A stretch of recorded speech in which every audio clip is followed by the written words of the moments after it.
নমস্কার বন্ধুরা, সবাই কেমন আছো? আমি তো বেশ ভালোই আছি। তো আজকে আমাদের বাড়িতে ঝিঙে ষষ্ঠীর পুজো হচ্ছে। তো আমিও স্নান করে তাড়াতাড়ি করে চলে আসলাম, হাতে ফুল নিয়ে বসে গেছি মার পাশে। তার মাঝে একটু টুকুস করে একটু ভিডিও করে নিচ্ছি। প্রচণ্ড কিন্তু যেন সকাল থেকে বৃষ্টি হচ্ছিলো, তো পুজোর জন্য একটু বৃষ্টিটা কমেছে, তার মাঝেই মা তাড়াতাড়ি করে পুজোটা করে নিচ্ছে। তো মা এখানে আরতি করছে। তো পুজো প্রায় হয়েই আসছে, এখন শুধু পাঁচালি পড়বে মা। পাঁচালিটা পড়লেই পুজো সমাপ্ত। তারপরে আবার সকালে জানোই তো খুব তাড়াহুড়া থাকে আমার মেয়েদের স্কুলের জন্য।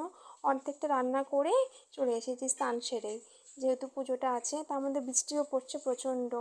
যেহেতু কমেছে বৃষ্টিটা, মা এখানে জোগাড় করে নিল, আমি তাড়াতাড়ি করে এসে বসে গেলাম মার সাথে।